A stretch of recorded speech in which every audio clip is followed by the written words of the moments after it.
ભગવાન થઈને પણ જેલમાં જન્મવાની સાથે જ પોતાના સગા મા બાપથી અલગ થઈ જવાનું. જ્યારે ગોકુળની અંદર માંડ સમજણા થયા હોય ત્યારે પોતાના પાલક માતા પિતાથી અલગ થઈ જવાનું. જીવનમાં પોતાનો પહેલો પ્રેમ રાધા મળવાનો હોય ત્યારે એનાથી અલગ થઈને મથુરાની અંદર પોતાના સગા મામા કંસનો વધ કરી લેવાનો. અને જ્યારે મથુરાની ગાદી મળવાની હોય ત્યારે ગાદી બીજાને આપી સાંદીપની ઋષિના આશ્રમમાં અભ્યાસ માટે જતું રહેવાનું. એ અભ્યાસ પૂર્ણ કરીને જ્યારે સોનાની નગરી દ્વારકા વસાવી અને શાસન કરવાનો સમય આવે ત્યારે એ જ દ્વારિકા બલરામને આપી હસ્તિનાપુરની અંદર જે મહાભારતની શરૂઆત થઈ રહી છે ત્યારે કુરુક્ષેત્રમાં પહોંચી જવાનું. કુરુક્ષેત્રની અંદર પોતાના જ બનાવેલા માનવીઓને એકબીજાનો સહાર કરતા જોઈને ધર્મની સ્થાપના કરવાની. અને ધર્મની સ્થાપના કર્યા પછી પણ હસતા મોટે ગાંધારીનો શ્રાપ લેવાનો.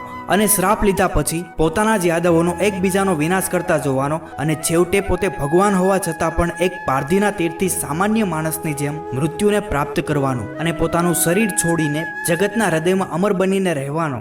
જો આ બધું જોઈને પણ આપણને કૃષ્ણ વિષાદ યોગ ન થાય ને તો સમજજો આ સફર એક માત્ર જીવન કથા નથી. આ તો યુગોથી યુગો સુધી ધર્મ, પ્રેમ અને ત્યાગનો જીવન શાસ્ત્ર છે. આ છે પુરુષમાંથી પૂર્ણ પુરુષોત્તમ થવાનો અખંડ માર્ગ.